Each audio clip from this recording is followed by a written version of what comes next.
I was told to stock the fridge in the apartment, but I have no idea what you people eat down deep. Children. Mostly, sometimes each other.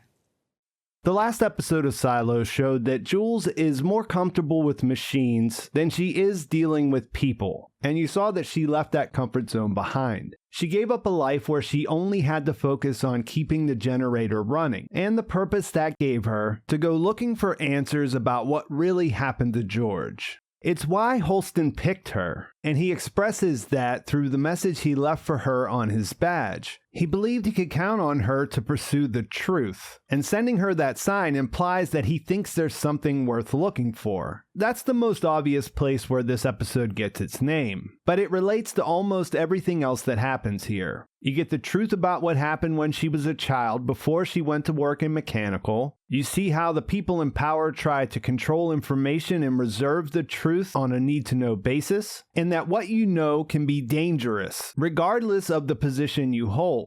Finally, you see the truth of Juliette's situation. When the mayor told her she was the only other person in the silo that wanted her to be sheriff, she wasn't exaggerating. And now that she's gone, both of her supporters are dead. The episode opens with a flashback to Juliette's childhood. There's a medical emergency involving her younger brother Jacob, where you see the family pull together to revive him. The way the family works as a team, and the way he cracks a joke calling Juliette a jerkface when he comes to, indicate that this is something that they've learned to live with.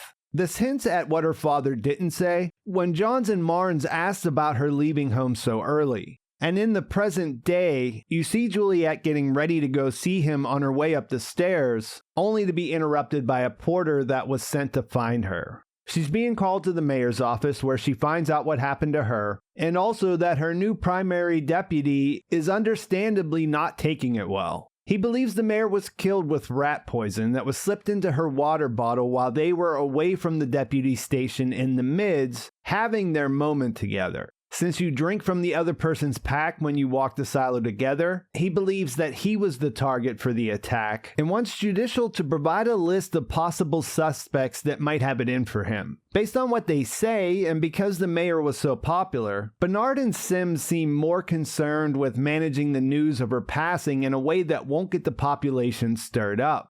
Jules is pretty much the odd man out here. It doesn't seem like anyone wants her to be there, but as the head of IT, Bernard takes over as mayor on a pro tem basis, at least until new elections can be held, so he decided to loop her in as the incoming sheriff. Because Marnes' reaction to her being there might get wrapped up in him being upset, I think it's worth mentioning that he never wanted her to have the job either. She gets a less than warm welcome at her new office. She can't even get a meal after her long trip because who knows what these people from the down deep eat. You do see a little bit of the up-toppers' prejudice against people from the lower 50 bleed through in this conversation. Between what's happening with Sandy at the station and basically everyone else she's come in contact with, you could see that this search for truth about what happened to George will be an uphill battle. Still, that's her primary concern, so after she gives about as good as she gets in her back and forth with Sandy, she asks for his folder. The next flashback scene jumps ahead to a point where both Juliette's younger brother and mom are out of the picture. The fact that he wants her to pack up their things by herself and take them to recycling while he's at work hints that her father might not be up to the challenge of guiding his daughter through this difficult time. Back in the present, she takes a look at the door to outside and holding cell number 3, and then goes to check out her new apartment, which is Holston's old apartment. When she turns on the air, it reminds you of the first episode where you saw him doing something to that vent. She finds a card reminding her to turn in any items from the previous tenant to recycling, and that sets up another flashback where we see her doing that with her mom's and her brother's things, which is pretty harrowing. When she goes back to the apartment, she starts some food for herself, and then she gets absorbed in fixing her mother's chair, which is something that her father said couldn't be done. He comes home to the fire alarm going off, and they have some words. It's all pretty regrettable, but she implies that it's his fault. The situation they're in is somehow his fault, but they never explain what happened or why she feels that way. There's still some mystery there. Her brother was obviously ill. There was something going on there, but her mother looked pretty normal the one time we saw her.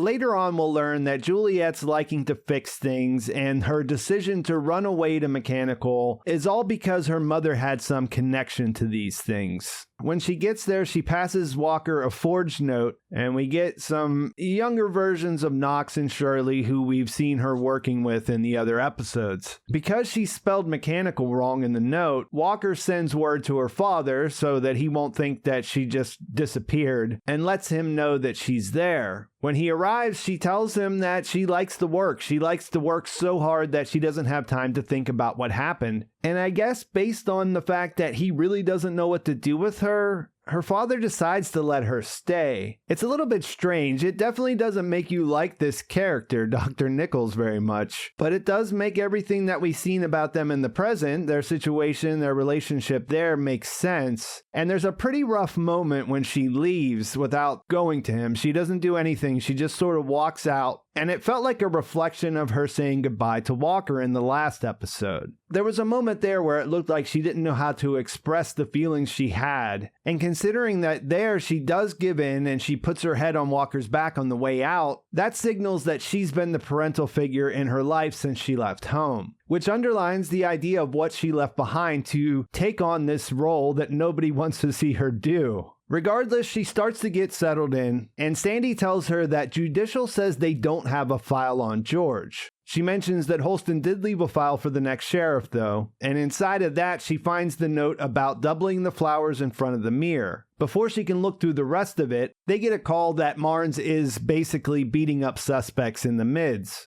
He's clearly not taking things well, and Jules sees an opportunity to try to make an alliance. She explains why Holston picked her and the sign that he sent and asks him to help her find out what happened to George. In exchange, she'll help him find out what happened to Jahns. There's a moment in his apartment where he starts to come around to the idea. In the process, she figures out he was in love with the mayor, and he starts to see that her intentions are fairly pure. She doesn't have an angle for doing all this. She also tells him that once they solve George's case, she'll leave the position and they can get somebody else to be sheriff, which would satisfy any objections he has to her doing the job. Before she leaves, she asks him if he wants to put a guard out front because he pissed off so many people that it's probably a good idea, but he insists his shotgun will be enough to scare anyone away. There's a suicide fake-out sequence where I thought for sure he was going to hang himself in grief, but it turns out to be him making a punching bag for his frustrations. Sims from Judicial comes to see him and expects him to help push Jules out. They have a plan, the judge is behind it, but because of the conversations that they've had, Marnes doesn't want to go along with it. And when Sims invokes the judge's wishes, he says that he doesn't work for Judicial. From there, we see Marnes drinking and feeling bad, thinking about the time that he had with the mayor right before she died. He overhears Jules calling Walker on the radio. They keep their conversation discreet. It's been established that Walker having a radio could put her in jeopardy, and that he can overhear them might be a clue as to what's going on with radios in the silo in general. But even though they're careful about what they say, he still picks up on the fact that she's looking at him to be her ally, and you can see that he's coming around to the idea. After that, we get a split scene with the both of them going back to their respective apartments. Inside of Marnes's, he finds someone waiting for him and he's attacked. We see that there is a real struggle there. At Jules's apartment, she notices the flowers in front of the mirror and then sets out to find out what the sound in the vent is. Marnes almost gets away from his attacker, but then he gets his shotgun and he's left in a pretty tough position. Then the episode ends with Juliette finding George's file, which is what Holston left for her to discover. I really enjoyed this episode and the flashbacks. There are also a lot of things that come up in this episode that sort of slip by, but feel like they'll come back around. The guy sitting in the cafeteria who awkwardly introduces himself as Lucas later. The mention from the suspect who stopped him outside of his dead wife's apartment, hinting that Marnes was responsible for her death. Why Jules blames her father for what happened at home, and seeing Walker powering up George's camera. It was great to see them pick up on all the Holston stuff in the opening sequence of episode 1 here, which tells you need to keep your eyes peeled for details in every episode. It's a really great character episode as well, most of which is at least hinted at in the books, if not delivered in the exact same way. and it's promising to see them leaning in and using the medium to flesh out the characters and their motivations. One thing that bugged me when I first watched this was that most of the characters from IT and Judicial come off as flat out sinister. I know they tried to add some depth by showing Sims as a dedicated family man, but they all still have an up-to-no-good disposition that I didn't love. And it's not even that it doesn't make sense for their roles that afford them power in this very strange social order. It's more like they elicit the response, okay, these are the bad guys, and it ends there. Although I'll say it's still early, and it might make sense because the big question is, why are they there in the first place? What's going on with the silo? So let's wait and see how it plays out. Additionally, everyone is so against Jules in this episode, it makes it easy to overlook how she doesn't do herself many favors in trying to fit in. Not that she has to necessarily, and you do see that she tries to get Marnes on her side, which strategically makes sense. But I guess we can't forget that she has a very clear purpose for why she's there, and she isn't the type of person to make friends.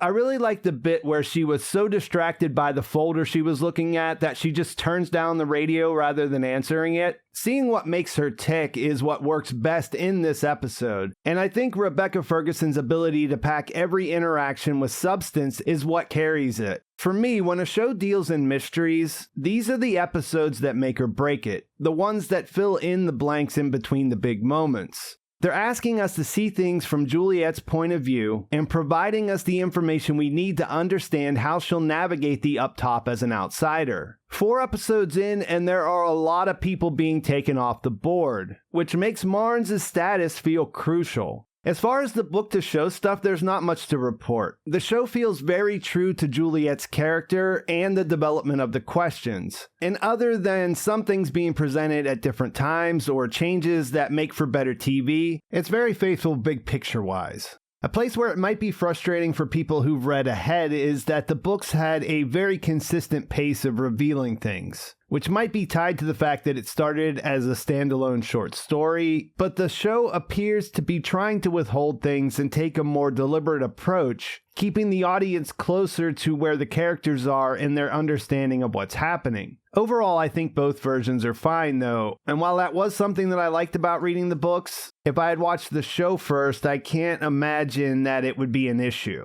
The payoffs will come, and I think that they'll probably be the same, so I imagine they'll be equally as effective. Last week there was a lot of talk about the glitching screen and what was going on outside. That naturally takes a back seat here because we need to see Jules transition into her new role, her new life, and a brand new surrounding. And I'm really excited to see what happens next. So remember, there are some things a shotgun is not the best solution for, and that seems like a great place to leave things. Please like this video if you enjoyed it. Please subscribe to my channel if you haven't already, and thanks for watching. I'll talk to you soon.